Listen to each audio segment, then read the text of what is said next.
Welcome to our class today. Hope all of you are okay. I'm going to speak about market research or market survey. That is one and the same word. This is a topic in procurement planning, and it is topic number 2. We've already covered topic 1. We are covering today topic number 2. So market research is a process. It's not an event. It is a process of looking for products, their prices, and the suppliers who supply them. So those three combination, the product itself, the supplier, and the price. You can look at it as something very simple, but it's not that simple. Because we cannot just rely on the suppliers we are used to. And that's why we normally conduct market research. Because if you already have suppliers of a certain product, you don't have to go out there looking for suppliers. You can be comfortable with yours and continue using them. The problem is sometimes there are changes in products. Sometimes you just need a change. Maybe the ones you are using are not so efficient. Sometimes you've changed technology. Sometimes you've increased the number of products that you used to deal with. So you need to also change suppliers. Sometimes you've increased the quantity. You need more suppliers. So market research is not an element that you do once and forget about it. Because of changes in market research should be done in a continuous form. So that after every given period of time, you can go back out there and conduct market research. So whatever should be in your mind, the product, the price, the supplier, that's what I'm looking for out there. The product, the price, and the supplier. And it is very good for a procurement person to conduct market research. Why? Because sourcing is part of market research. Sourcing is a very common element in procurement, whereby you are selecting suppliers, you're searching for suppliers, you select suppliers, you evaluate them, you give them contracts, and you manage them. If you've ever heard of sourcing, then you have done market research indirectly, because sourcing is an element of market research. It's just that sourcing concentrates on the supplier alone. And market research is quite intensive.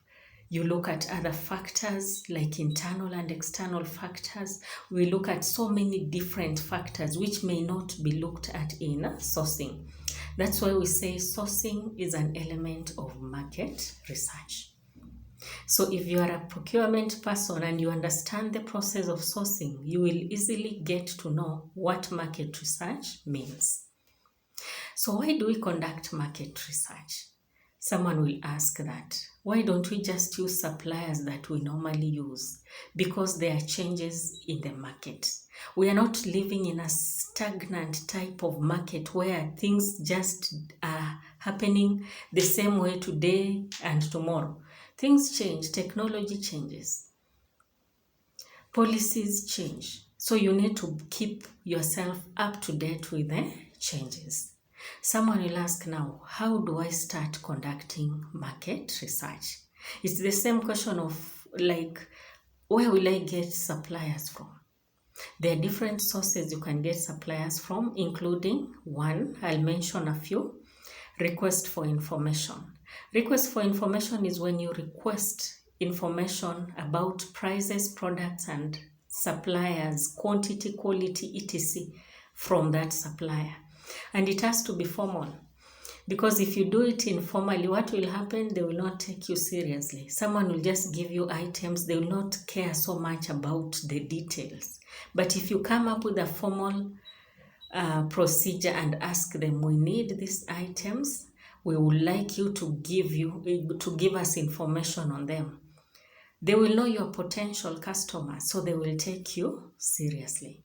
So request for information, you go direct. You can use whichever means as long as you request for that information in a formal manner. The second most important search way of searching for suppliers is the internet. That one we cannot even emphasize on it. It is a very rich source of suppliers and their products. They will leave their information there so that you can be able to just contact them. Whether they are in this country, whether they are scattered all over the country, whether they are outside the country, you can still get a lot of information from them. The internet is a very rich source, but it has challenges or drawbacks. The challenges of whatever you see and whatever you get, those are the challenges. Someone can put a very nice picture on the internet and you say, this is the best supplier, he's supplying the best product. But when the product comes itself, we normally say things on the ground are different. That applies so much to internet searching for suppliers, because many suppliers will advertise themselves very well, but on the ground, things may not be as portrayed. So internet, as much as it's a good source, be very careful with it. Because one, it may limit you.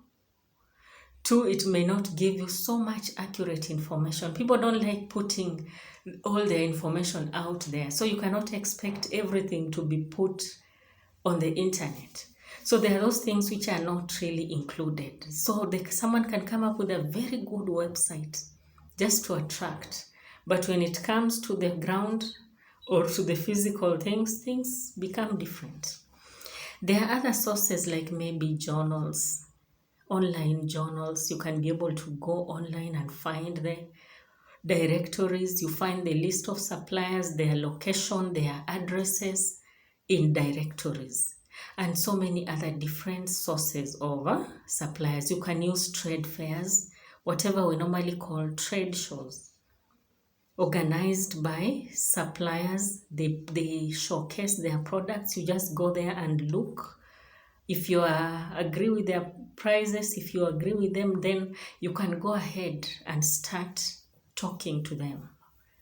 And at the end of the day, you will make them one of your suppliers.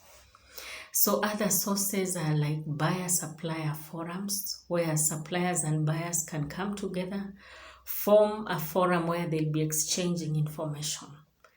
They give out information and receive information, and that information is crucial for making decisions. So those are the main ways we can conduct market research. I would like you to look at those ways critically and find advantages and disadvantages of each.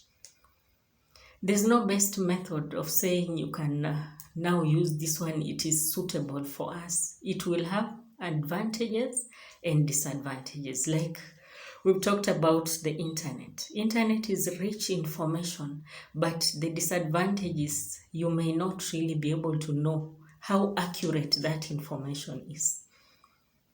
Because things which are put on the internet may not be accurately true unless you go physical and go and check them. So once we look at how you conduct market research, we shall go ahead and look at the importance of conducting market research. Importance, you just derive the importance from the advantages or why conduct market research. To be able to get the best suppliers, to be able to get value for money, to be able to get the best prices, which we are calling value for money, to be able to contract suppliers who are reliable. So those are advantages you can be able to get from market research. So once you have known this is how we conduct market research, this is where we find suppliers, you can be able to conduct a supply analysis. And when you're conducting a supply market analysis, there are 4 major areas you look at: the demand analysis, the usage pattern of an item, the risk analysis, number 3, and then environmental scanning. Demand analysis is just to understand the customer's demand. When you're conducting market research, you just don't look for suppliers. You have demand in mind. What is the demand of my customers? Understand their demand. Understand the usage patterns of your product. This product we use, let's say 10,000 pieces per week or per month. so that you can be able to find suppliers who can match your usage rate. We just don't go out there to get a supplier as long as they are supplying that item. Are they able to manage the quantity? That's the question. You look at risk analysis. You analyze the risk. What is the risk of using supplier A and not supplier B? Probability of a problem happening versus the actual problem happening, and how you will manage that problem if it happens. That is risk analysis. In market research, we will face so many risks, and that is the analysis you need to do before you even go to the research. And then what else you need to do is environmental scanning. Look at your internal and your external environment. Scan the environment. And there are several tools that you use for scanning. Like you can decide to use the PESTEL analysis. Political, economic, social, environmental, legal. That is PESTEL. And PESTEL is normally for external environment. Things which are beyond your control, but in case they happen, they will affect your business. Another way of looking at the environment is the SWOT analysis. You look at the strength, the weakness, the opportunity, the threat. Strength and weakness are internal, opportunity and threats are external. So you are analyzing your internal and external environment because before you go out there to conduct market research, so that you are able to put everything in place. Just in case this happens, I've already conducted a risk analysis. I know there is a probability of me getting into this problem, and the result will be 1, 2, 3. So risk analysis is done beforehand, before. Just like budgeting. Before you do market research, you have to have a budget. These are things you do prior to the real market research. Because sometimes you may go out there to do market research and you don't have a budget. Then which suppliers are you targeting? You cannot choose all the suppliers in the country. There are those you will target. And even if you're in a perfect competitive market where there are many suppliers and many buyers, you will never use all the suppliers. And even if you want to analyze the market, you cannot analyze all the suppliers of a product. They may be too many for you, and it may take a lot of time, which is just costly. It means you need to analyze those suppliers you can deal with, who suit your budget. Because there are those who are beyond your budget, there are those who are below. So you look at those who are just within your budget. So lastly, we shall look at supply and demand and equilibrium.